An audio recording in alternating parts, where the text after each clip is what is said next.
Terpilihnya Zohran Mamdani sebagai wali kota New York di Amerika telah menimbulkan banyak isu kontroversial yang terjadi. Saya membuat disclaimer lebih dulu, podcast ini bukanlah bentuk dukungan politik maupun anti terhadap kepemimpinan Zohran Mamdani.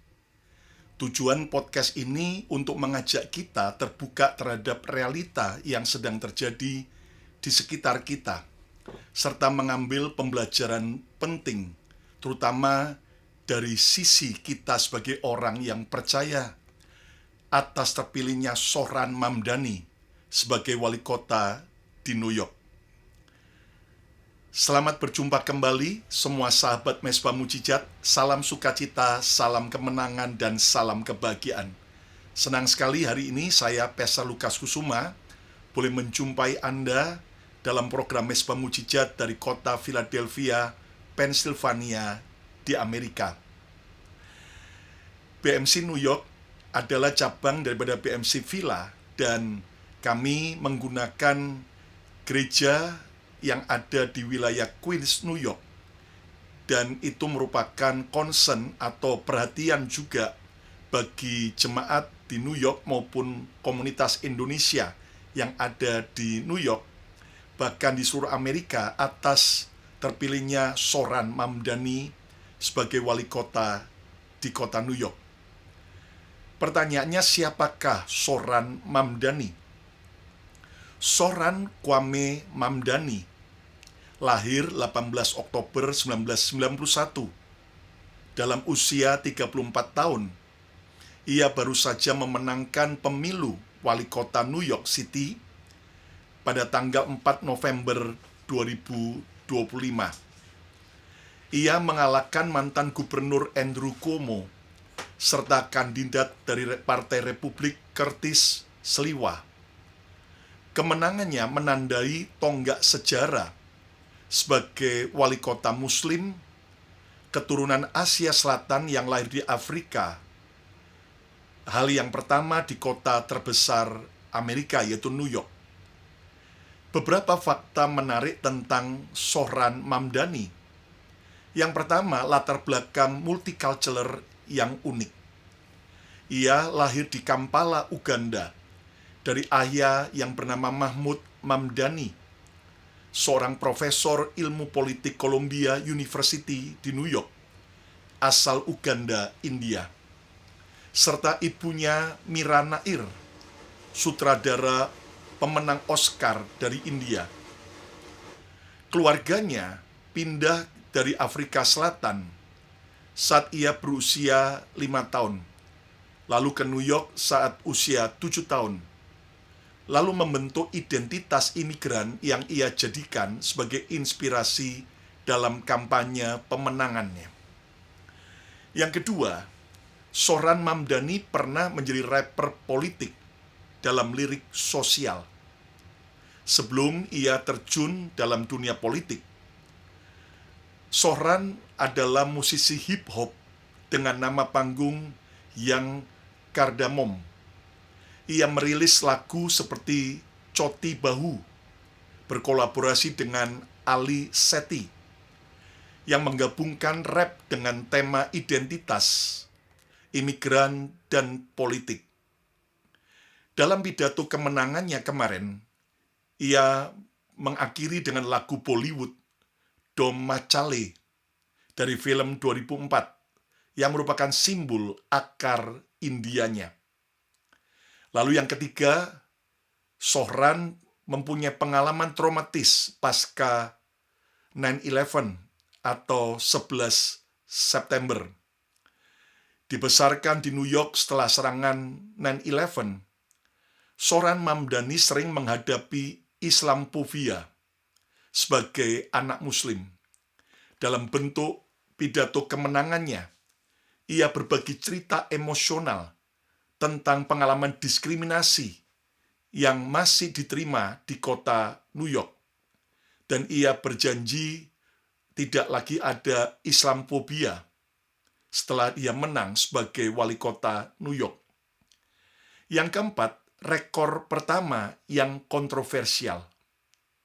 Selain Zohran Mamdani wali kota muslim pertama di New York, ia juga yang pertama dari keturunan Asia Selatan, lahir di Afrika, dan termuda sejak 1992, yaitu dia terpilih usia 34 tahun. Sebelumnya ia menjadi anggota Majelis Negara bagian New York sejak 2021. Ia adalah pria Asia Selatan, Ugandan, dan salah satu dari 3 muslim pertama di badan Majelis Negara bagian New York itu. Yang kelima yang menarik dari Zohran adalah platform sosial yang radikal. Sebagai anggota Democratic Socialists of America atau DSA, Zohran Mamdani berkampanye dengan janji upah minimum $30 per jam, bis gratis, penitipan anak universal, dan pembekuan sewa. Ia membuka pidato kemenangan dengan kutipan Eugene V. Debs Sosialis Amerika dan berjanji melindungi imigran dari deportasi Trump sambil membantu membangun koalisi Yahudi Muslim.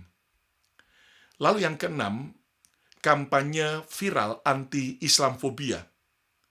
Meskipun dihadang serangan rasis seperti tuduhan dukungan jihad global dari Curtis Sliwa, Mamdani berkampanye dalam bahasa Urdu, Hindi, dan Spanyol, menarget masjid dan pekerja malam, dukungan dari AOC dan Sadiq Khan, wali kota London, membuatnya menjadi tren global dengan akun X-nya mencapai 892.000 pengikut. Serta yang ketujuh, yang kontroversial, karir awalnya sebagai aktivis perumahan. Sebelum terpilih, Zohran bekerja sebagai konselor pencegahan penggusuran di Queens, New York, dan ikut mogok makan bersama supir taksi. Ia mensponsori 20 rancangan undang-undang di majelis, termasuk program bis gratis yang sukses. Yang kedelapan, pernikahan yang romantis. Mamdani adalah Muslim Syiah, cabang Twelfter. Ia bertemu istrinya Rama Duwaji, seorang animator via aplikasi kencan, Hinge, pada tahun 2021. Ia bertunangan Oktober 2024, menikah pribadi Desember 2024, dan pernikahan sipil Februari 2025 di Balai Kota New York. Nah, kemenangan Zohran Mamdani dilihat sebagai mandat perubahan progresif, tetapi juga sebagai tantangan besar menyatukan City Council dan menghadapi oposisi dari Trump sebagai presiden. Ia akan dilantik bulan Januari 2026 dengan membawa energi Gen Z, generasi anak-anak muda, ke pekerjaan tersulit kedua di Amerika setelah presiden. Nah, tahukah Anda dengan terpilihnya Zohran Mamdani, ada 5 kontroversi terberat, ada ujian terberat yang bisa menghambat agenda kebijakan politiknya sebagai wali kota New York. Yang pertama adalah kontroversi Israel-Palestina dan tuduhan antisemitisme. Dampak terhadap agenda itu sangat besar dan langsung. Isu ini bukan sekedar opini politik. Ini adalah identitas, keamanan komunitas, dan hubungan diplomatik simbolis. Kenapa ini adalah kontroversial yang bisa mematikan? Karena di New York City memiliki populasi Yahudi terbesar di dunia, di luar Israel. terutama di daerah Brooklyn, New York. Banyak donatur politik, pemilik media, dan pemimpin komunitas Yahudi yang mempunyai pengaruh besar atas kota New York, bahkan seluruh Amerika. Tuduhan antisemitis, walaupun tidak terbukti terhadap Soran, dapat membuat dukungan politik runtuh dalam hitungan minggu. Ini bisa memblokir dukungan legislatif untuk semua rencana Mamdani, yaitu bis gratis, free sewa, toko kelontong milik kota, dan sebagainya. Nah, kesimpulannya ini adalah titik paling rapuh dari kepemimpinan Soran. Jika tidak ditangani, jika tidak diperbaiki, maka seluruh agendanya bisa mati sebelum lahir. Kontroversi yang kedua adalah serangan identitas, yaitu Muslim, imigran, dan kewarganegaraan.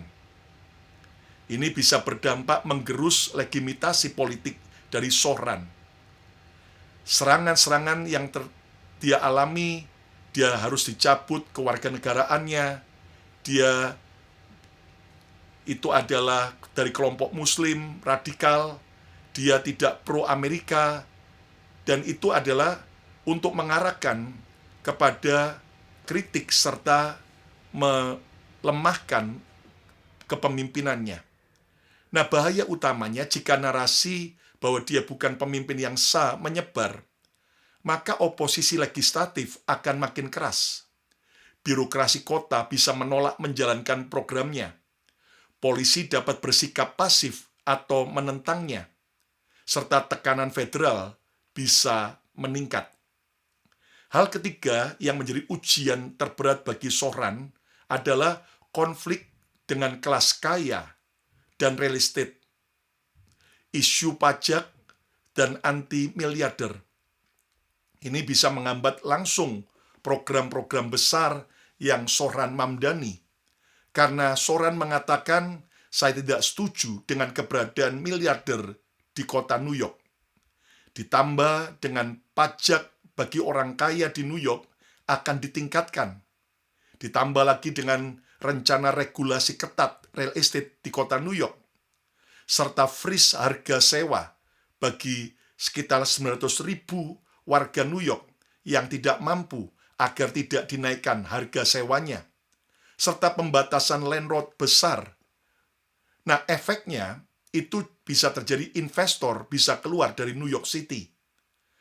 Kapital bisa pindah ke Miami atau Texas. Tekanan lobby real estate luar biasa kuat.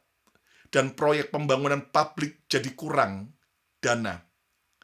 Dan lobby real estate New York City adalah salah satu yang terkuat di Amerika. Bahkan mengalahkan sebagian lobby nasional. Nah, tentunya ini adalah ujian terberat yang ketiga bagi kepemimpinan Soran. Yang keempat adalah konflik politik nasional, baik serangan Trump dan GOP. Dampaknya bisa memperlambat program melalui birokrasi federal. Trump sudah menyerangnya dan mengatakan Mamdani harus bersikap baik agar kebijakannya disetujui. Artinya pendanaan federal bisa dipersulit oleh Trump. Bahkan hubungan New York dan Washington bisa tegang. Kebijakan transportasi dan perumahan yang butuh dana federal bisa tersandra dan tidak terrealisasi. Nah, hal yang menjadi kontroversi yang kelima adalah kontroversi logo Knicks, yaitu salah satu grup basket, olahraga basket terkenal di New York, dan kesalahan branding. Itu bisa membuat politik citra, bukan kebijakan, tapi mempengaruhi kredibilitas publik terhadap Soran. Kelihatannya kecil, tapi ini mencoreng profesionalisme saat kampanye, menjadi peluru bagi lawan untuk menyerang ketidakmatangan politiknya. Nah, secara kebijakan dampaknya sepertinya kecil, tapi secara citra cukuplah untuk melemahkan dukungan terhadap kepemimpinan Soran. Nah, sekarang bagaimana dengan sikap kita sebagai orang percaya. Roma 13 ayat yang pertama, Alkitab berkata, tiap-tiap orang harus takluk kepada pemerintah yang di atasnya, sebab tidak ada pemerintah yang tidak berasal dari Allah. Tidak ada pemerintah yang tidak berasal dari Allah. Dan pemerintah yang ada ditetapkan oleh Allah. Ayat ini mengingatkan buat kita bahwa Alkitab mengajarkan agar kita legowo, agar kita belajar bisa menerima atas terpilihnya Soran Mamdani, walaupun mungkin beda agama, walaupun mungkin beda ras, serta kepentingan politik. Dan tugas kita mendoakan agar terpilihnya Soran Mamdani bisa menjadi pemimpin yang baik bagi kota New York. Kita perlu terus berdoa bagi kesejahteraan kota New York. Nah, apa pelajaran penting bagi kita sebagai orang percaya atas terpilihnya Soran Mamdani? Sebagai orang Kristen, kita bisa belajar banyak dari peristiwa ini. Bukan hanya soal politik, tetapi soal panggilan, iman, keadilan, serta kerajaan Allah. Izinkan saya membagikan beberapa pelajaran penting. Yang pertama, Tuhan bekerja di luar batas pikiran kita. Saudara, tentunya sebagai orang Kristen, kita mendoakan agar terpilih wali kota New York yang terbaik. Tetapi percayalah bahwa kalaupun ternyata yang terpilih beda agama, beda kepercayaan, itu membuktikan bahwa Tuhan bisa bekerja. Tuhan seringkali bekerja di luar batas pikiran dan kemauan kita.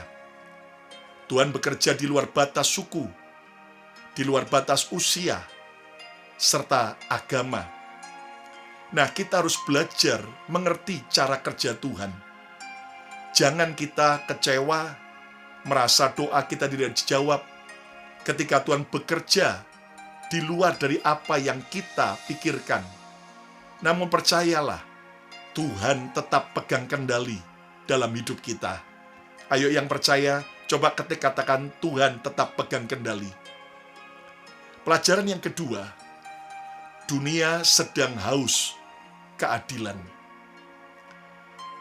Soran Mamdani bisa mendapat dukungan dan menang menjadi wali kota New York karena dia menyuarakan suara keadilan bagi rakyat yang tertindas, bagi rakyat miskin yang ada di kota New York.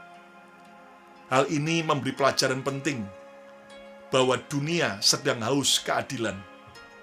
Maka sebagai orang percaya, jadilah orang yang membela keadilan. Ketika kita pro rakyat, pro orang kecil, kita nggak hanya sibuk untuk diri sendiri, tidak hanya sibuk untuk bergaul dengan orang-orang atas, tapi mari kita juga memikirkan dan menjadi agen pembawa keadilan bagi mereka yang tertindas, yang tersingkir, mereka yang berkesusahan, dan mereka yang miskin. Tahukah Anda, salah satu ukuran kerendahan hati adalah saat kita tidak hanya bersentuhan dengan mereka yang di atas kita, tetapi dengan mereka yang di bawah. Saat kita mau peduli dan menolong dan menjadi jawaban, membawa keadilan bagi mereka yang tertindas. Saya ingatkan, ayo kita sebagai orang Kristen tidak boleh menjadi orang yang eksklusif. Sebagai hamba-hamba Tuhan, kita harus mau merakyat, kita harus juga mau menolong mereka yang di bawah.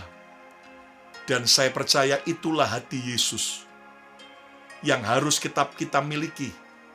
Setinggi apapun jabatan, sehebat apapun posisi kita, sekaya apapun kita, jangan abaikan mereka yang ada di bawah. supaya kita membawa keadilan bagi mereka yang berkesusahan. Yang setuju, ayo coba ketik katakan, saya mau hidup dalam keadilan. Pelajaran penting yang ketiga, gereja bukan hanya berdoa, tapi gereja harus bertindak. Saudara, dengan kemenangan Soran Mamdani, kita sebagai gereja harus belajar. Kita nggak hanya hebat di dalam gedung gereja, kita tidak hanya berdoa, tetapi kita harus bertindak terhadap isu sosial, isu politik. Gereja harus hadir, harus peduli terhadap setiap isu-isu sosial, terutama dari kalangan orang bawah. Dan ayo, ini waktunya. Gereja nggak hanya sekedar jadi jargon, pembicaraan yang hebat, tapi tidak ada action sama sekali. Sebagai orang Kristen, ayo kita mau agar Kristus itu bukan hanya ada di dalam gedung gereja, tapi tunjukkan Kristus melalui cara kita kerja, saat kita di rumah, saat kita di sosial, saat kita bersama di komunitas, serta dalam media sosial. Supaya apa? Kita menjadi agen pembawa Kristus bagi dunia. Yang keempat, pelajaran pentingnya, kita harus mau jadi garam dan terang, bukan sekedar penonton. Ayo terlibat, anak-anak muda, orang-orang tua. Jangan jadi penonton, tapi jadilah garam dan terang. Garam itu baru bisa dirasakan, bukan saat dia ada di toples, tapi saat dia penetrate, masuk ke dalam sup, saat dia menyatu dengan makanan. Hal yang sama juga, ayo kita jadi garam, saksi yang baik, sehingga kita bisa betul-betul membawa banyak orang melihat terang Kristus. Hidup mereka diberkati oleh kehadiran kita. Dan yang kelima, yang terakhir, percayalah kerajaan Yesus lebih besar daripada politik manusia. Saudara, di luar daripada jangkauan kita, masih ada kerajaan Yesus yang bisa menjangkau. Saya percaya Tuhan cinta New York City. Saya percaya kita perlu berdoa, minta supaya Tuhan Yesus intervensi. Tentunya kita berdoa supaya tidak ada kekacauan yang terjadi di New York maupun di Amerika atas terpilihnya Soran Mamdani ini. Kita tentunya berdoa, berharap supaya kepemimpinannya membawa perubahan-perubahan baik dan positif. Dan bahkan kita berdoa, satu kali biar Soran Mamdani bertemu dengan Yesus secara pribadi. Dan tidak ada yang mustahil bagi Tuhan. Yang percaya katakan, kerajaan Yesus tak tergoyahkan. Dan hari ini, maukah kita berkata, Tuhan, aku percaya Engkau bisa bekerja dengan banyak cara. Bahkan di luar caraku, di luar pikiranku, di luar doaku. Dan aku percaya, ini waktunya aku tidak hanya berdoa, tapi ini waktunya aku bangkit, aku bertindak menjadi kerang dan garam bagi dunia. Supaya orang melihat Kristus. Dan biar kami masuk dalam dunia bisnis, dalam dunia seni. Sebagai orang Kristen kita masuk dalam dunia politik, dalam dunia entertain, supaya kita membawa dan mengambil keputusan yang positif sesuai dengan kebenaran Yesus. Hari ini siapa yang mau berdoa bagi kesejahteraan kota di mana kita tinggal? Siapa yang mau dipakai Tuhan menjadi terang dan garam dunia? Yang mau, mari angkat kedua tanganmu, mari kita berdoa. Terima kasih Tuhan, kalau kami boleh belajar dari pengalaman kemenangan Soran Mamdani. Walaupun beda agama, tapi kami tetap percaya Tuhan tetap pegang kendali atas New York, atas Amerika, atas bangsa-bangsa. Kami berdoa Tuhan, Tuhan campur tangan atas Soran Mamdani, biar dia hidup takut akan Tuhan, boleh membawa keadilan bagi New York. Dan Tuhan biar kepemimpinannya di luar daripada Tuhan keterbatasan dan kekurangannya, agar dia boleh membawa terang bagi New York, perubahan-perubahan yang signifikan, dan membawa keadilan bagi New York. Kami berdoa, biar sejahtera Tuhan turun atas New York, atas semua penduduknya, atas Amerika. Kami juga berdoa untuk sahabat Mesbah Mujizat, biar kami bangkit, tidak hanya berdoa, tidak hanya menjadi jargon Kristen yang hanya di dalam gedung gereja, tapi kami boleh menjadi terang dan garam dimanapun kami berada. Tuhan tolong anak-anak-Mu, berkati, dan kami berdoa, biar kami mau terus Tuhan, mendoakan Indonesia, biar Indonesia juga boleh bangkit dan pulih, dan boleh dibawa kepada terang Kristus. Terima kasih Bapa, nama Tuhan dipermuliakan. Dalam berkat Bapa, Putra, Roh Kudus dalam nama Yesus. Terimalah semua yang terbaik dari Tuhan. Haleluya. Amin, amin, amin, amin, amin, amin. Ayo, jika Anda diberkati oleh program Mesbah Mujizat ini, jangan lupa untuk Anda subscribe YouTube channel Bethany Miracle Center, pencet like-nya, komen yang baik, serta share program ini kepada teman-teman Anda. Dan jangan lupa follow Instagram saya Lukas Kusuma, dan juga Instagram Bethany Miracle Center. Dan saudara sekalian, program Mesbah Mujizat akan hadir setiap hari Selasa dan Jumat jam 7.30 malam waktu Jakarta. Sementara tiap hari juga ada program daripada YouTube channel Bethany Miracle Center yang akan memberkati Anda jam 7.30 malam, serta hari Minggu akan ada 2 kali ibadah secara live dari Bethany Miracle Center di kota Philadelphia. Dan saudara sekalian, hari ini jika Anda mau berdoa serta mau menjadi terang dan garam dunia, ayo coba ketiklah lagi, katakan, aku berdoa bagi kota di mana aku ada. Saya Pastor Lukas Kusuma mengucapkan berkat Tuhan. Sampai berjumpa pada program berikutnya. God bless you.